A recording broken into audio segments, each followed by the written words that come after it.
నాయకత్వం, పెద్దిరెడ్డి గారి నాయకత్వం, పెద్దిరెడ్డి గారి నాయకత్వం. జై జగన్, జై జగన్, జై జగన్, జై జగన్, జై జగన్, జై జగన్.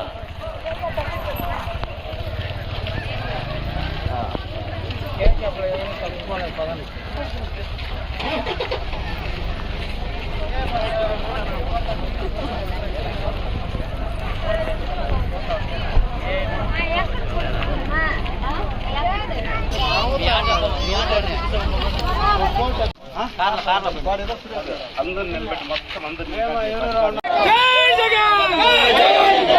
కృష్ణమూర్తి గారి నాయకత్వం, రెడ్డప్పన్న గారి నాయకత్వం, జడ్పీ చైర్మన్ వాసన్న గారి నాయకత్వం, ఎమ్మెల్యే వెంకయ్య గౌడ్ గారి నాయకత్వం. జై జగన్, జై జగన్. పెద్దిరెడ్డి రామచంద్రారెడ్డి గారి నాయకత్వం. జై బోలో వైఎస్ఆర్ కాంగ్రెస్ పార్టీకి. జై జగన్, జోహార్ వైఎస్ఆర్. అందరికీ నమస్కారం. ఈరోజు బైరెడ్డిపల్లి మండలంలో ప్రచార కార్యక్రమంలో భాగంగా మనమందరము కూడా గడప గడపకి వెళ్ళి ఏవైతే మన ప్రియతమ నేత ఆంధ్ర రాష్ట్ర ముఖ్యమంత్రి వర్యులు వైఎస్ జగన్మోహన్ రెడ్డి గారు సంక్షేమాలు ఇచ్చారో నవరత్నాల కార్యక్రమంలో, ఆ కార్యక్రమాలన్నీ కూడా తెలియజేస్తూ సక్రమంగా చేరిందా లేదా అని ప్రజలతో మమైకమై అదేవిధంగా అభివృద్ధి ఏ విధంగా చేశామని ప్రజలకు తెలియజేస్తూ పలమనేరు శాసనసభ నియోజకవర్గంలో ఓట్లు అర్థించడం జరిగింది. ఈ కార్యక్రమంలో భాగంగా దాదాపు మన ఆడపడుచులందరూ కూడా జగన్మోహన్ రెడ్డి గారికి జేజేలు పలుకుతున్నారు. జగన్మోహన్ రెడ్డి గారు ఇచ్చినటువంటి అమ్మఒడి అయితేనేమి, వైఎస్ఆర్ చేయుతానైతేమి, వైఎస్ఆర్ ఆసరా, రైతు భరోసా, నాడు నేడు కింద విద్యా విధానాన్ని అభివృద్ధి పరచడంలో కానీ, జగనన్న ఆరోగ్య సురక్ష చేసినటువంటి కార్యక్రమం కానీ, అవ్వాతాతలకి పెన్షన్ ఇచ్చేటువంటి కార్యక్రమం కానీ ఇవన్నీ కూడా చాలా బాగున్నాయి. మళ్ళా జగన్మోహన్ రెడ్డి గారే ముఖ్యమంత్రి కావాలని చెప్పి ప్రజలందరూ కూడా కోరుకుంటున్నారు.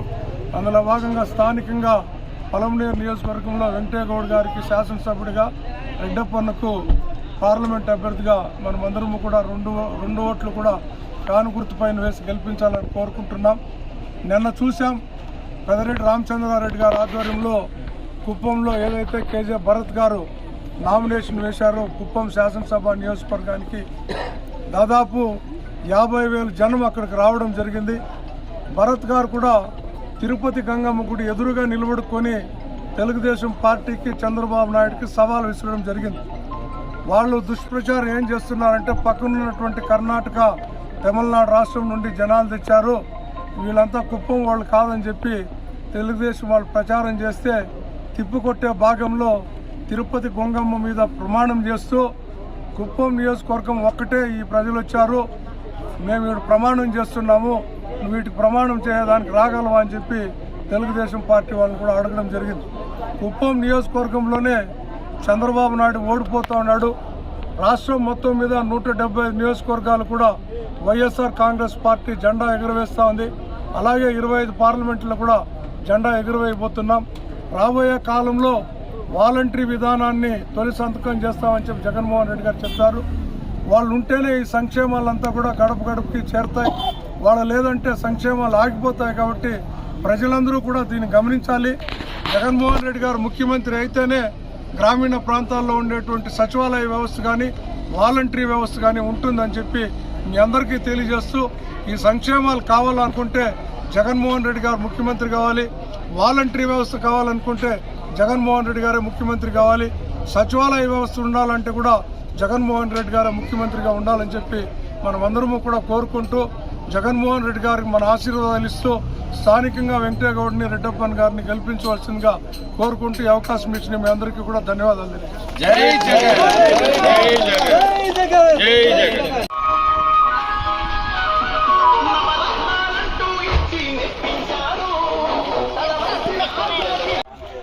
అన్ని జగన్ ఉంటేనే మనకు మంచి జరుగుతాయి.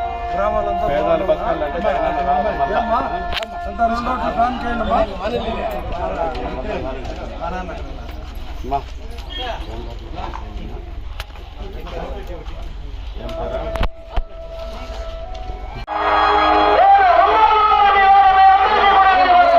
వస్తా ఉందా? ఎన్నో తరగతి వస్తాడు, 8th స్టాండర్డ్. అమ్మఒడి రావాలంటే ఈ జగన్మోహన్ రావాలి. ఇంట్లో మీ నాన్న అందుకే నా ఇంట్లో చెప్పి 2 ఓట్లు పాల్గొంటారు. చైర్మన్ ఓటాడుతున్నాడు. జగన్ వస్తేనే మంచి జరుగుతాయి గ్రామంలో అంతా. పోయిరమ్మా. ఇస్తా ఉన్నారా? చెప్పలేదా? ఏమే నీకు వస్తా ఉన్నానా? రైట్, 2 ఓట్లు ఫ్యాన్కి వేయాల.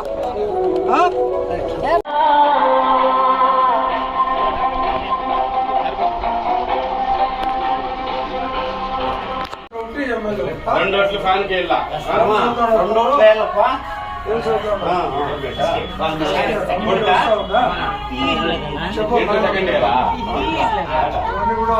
జగన్మోహన్ రెడ్డి ఉండగానే మనకు అమ్మఒడి కానీ రైతు భరోసా కానీ వర్ధిల్లాలి జగన్మోహన్ రెడ్డి గారి నాయకత్వం. జై జగన్. వెంకటేగౌడ్ గారి నాయకత్వం. వెంకటేగౌడ్ గారి నాయకత్వం. నేను గుర్తుకే నేను గుర్తుకే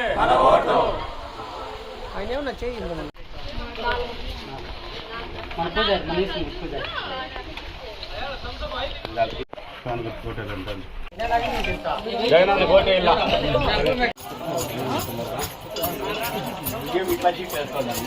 ఇల్లు ఉంది, ఇంకా మంది గవర్నమెంట్ ఇల్లు శాంక్షన్ అయింది. ఇదే మాది కడతా ఉన్నారు. అది ఇల్లు నాకున్నాక వచ్చా అన్నాడు. ఇంకేమి చూసిండు మా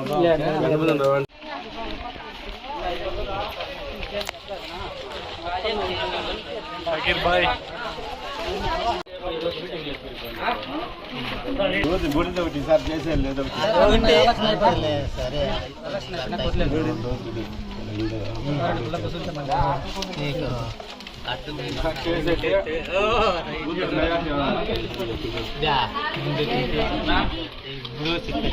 తిరుపతిగా